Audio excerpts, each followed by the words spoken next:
السلام علیکم ورحمۃ اللہ وبرکاتہ۔ آج یہ اسلامی سبق کا 7واں سبق ہے، بروز پیر۔ تاریخ ہے آج 24 صفر 1442 ہجری مطابق 12 اکتوبر 2020۔ تو جو گزشتہ سبق میں ہم نے سوال کیا تھا اس کا جواب ہے حضرت آدم علیہ السلام نے سب سے پہلے مرغ جو پالا وہ حضرت آدم علیہ السلام نے پالا ہے۔ تو چلیے اب شروع کرتے ہیں ہم آج کا سبق۔ آج کی دعا ہے حسبی اللہ لا الہ الا ہوا علیہ توکلت وہو رب العرش العظیم۔ یہ بڑی اہم دعا ہے۔ فرمایا کہ جو شخص اس کو صبح اور شام 7 بار پڑھتا ہے اللہ تعالیٰ اس کے ہر اہم کام کی ذمہ داری لے لیتے ہیں۔ کسی آدمی کو دینی یا دنیاوی کوئی بھی مشکل ہو، پریشانی ہو، کوئی حاجت ہو، ضرورت ہو تو اس کو صبح اور شام 7 بار پڑھے۔ صبح کو فجر کی نماز کے بعد 7 بار پڑھ لے اور مغرب بعد 7 بار پڑھ لے تو اللہ تعالیٰ اس کے سارے مشکل مسائل کو حل فرما دیتے ہیں۔ نمبر 2، آج کی حدیث۔ اللہ کے رسول علیہ السلام نے فرمایا کہ آخر زمانے میں ایسے لوگ ہوں گے جن کی باتیں مسجدوں میں ہوا کریں گی۔ اللہ کو ایسے لوگوں کی کوئی پرواہ نہیں ہوگی، وہ کہاں مرتے ہیں، کہاں جاتے ہیں، کیا ہوتا ہے ان کے ساتھ میں، اللہ کو ایسے لوگوں کی کوئی پرواہ نہیں ہوگی۔ پتہ چلا کہ مسجدوں میں دنیاوی باتیں کرنا جائز نہیں ہے۔ نمبر 3، آج کا واقعہ۔ ماں کی خدمت کرنے سے گناہ معاف ہو جاتے ہیں۔ حضرت عبداللہ ابن عباس رضی اللہ تعالیٰ عنہ کے پاس ایک شخص آیا اور اس نے کہا کہ میں نے ایک عورت کو نکاح کا پیغام بھیجا، اس نے انکار کر دیا۔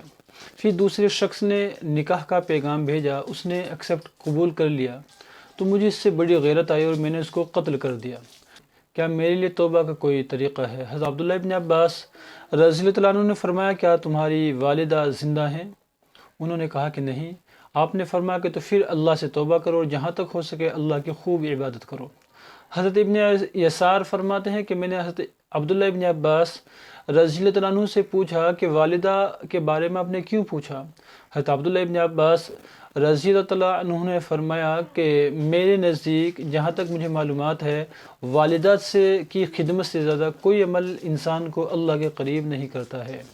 اس سے پتہ چلا کہ ماں کی خدمت کرنے سے جہاں دنیا کے فائدے ہیں وہیں پر ایک فائدہ یہ بھی ہے کہ اللہ تعالیٰ گناہوں کو معاف فرما دیتے ہیں۔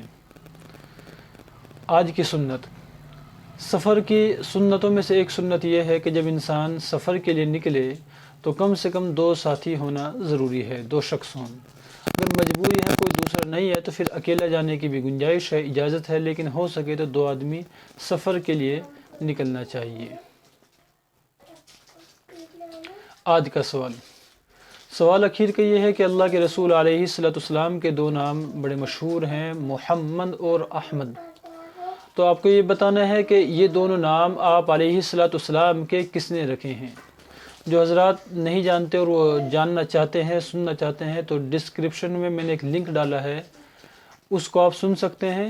اس میں اللہ کے رسول علیہ السلام کی زندگی کو بیان کیا گیا ہے، اس میں بتایا گیا ہے کہ آپ کے دونوں نام کب اور کیسے اور کس نے رکھے ہیں۔ اب اخیر میں دعا پھر کہہ لیجئے، حسبی اللہ لا الہ الا ہوا علیہ توکلت وہو رب العرش العظیم۔ حسبی اللہ لا الہ الا ہوا علیہ توکلت وہو رب العرش العظیم۔ السلام علیکم ورحمۃ اللہ۔